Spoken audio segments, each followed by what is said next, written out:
সেদিন ছিল পূর্ণিমা রাত। তো বাড়ির সামনেই পুকুর পাড় ছিল। পুকুর পাড়ে অনেক সুন্দর সুন্দর ফুল গাছ ছিল। সে জ্যোৎস্না রাত, চারদিকে আলোতে ঝলমল করতেছিল।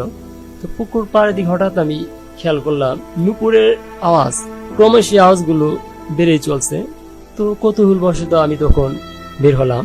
রাত প্রায় 12টা বেজে গেছে। তো আমি বের হলাম। বের হয়ে যখন আমি পুকুর পাড়ের দিকে যাচ্ছিলাম, ক্রমশ এই নুপুরের আওয়াজগুলো বেড়ে চলছে। সবাই বুঝতেই পারেন রাত 12টার পরে এত রাত করে তো মেয়ে আসার প্রশ্নই ওঠে না। তো আমি একবার ভাবলাম যে না, যাব, যা আসলে দেখি কে।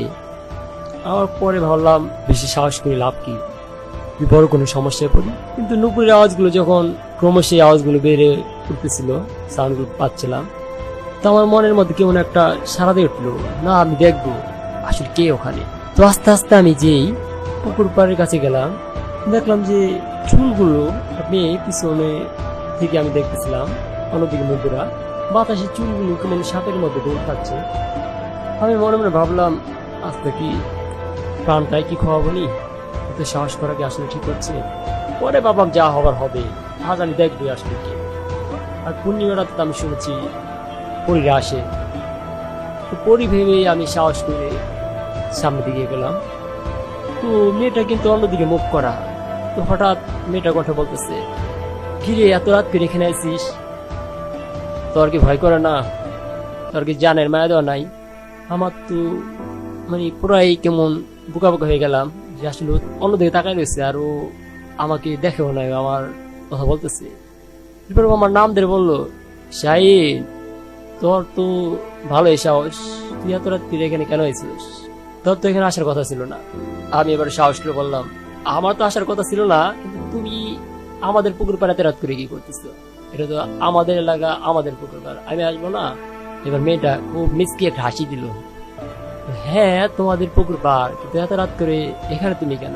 আমি মনে মনে ভাবলাম, বাহ, সূত্র মলম করছে, নিশ্চয়ই ঘুরতে হবে না। সাহস করে যে সামনের দিকে আমি তাকালাম, আমি আবার চোখকে বিশ্বাস করতে পারতেছিলাম না। আমার শ্বাস প্রশ্বাস খুবই কেমন যেন থমকে যাচ্ছিল। আর এত সুন্দর কিভাবে মানুষ হয়, কল্পনার চেয়েও সুন্দর, ওইটা এত সুন্দর। তখন কিন্তু আমি আসলে জানি না এটা মানুষ, কিন্তু আমি যখন বললাম আসলে তুমি কে, আমি শুনছি যে পূর্ণিমা রাতের আগে পরে আসে, মেয়েটা অনেক মুস্কি এক হাসি দিল, বলো তোমাকে কি মনে হয় আমি কে? আমি বললাম তুমি হয়তো পরি হবে, এত সুন্দর তো জিন পেতনি কখনো এত সুন্দর হতে পারে না। এবার পরিটা অনেক মুস্কি একটা হাসলো, বলো তাই নাকি, আমি সুন্দর, বলো কি? আমি বললাম তোমার নাম কি?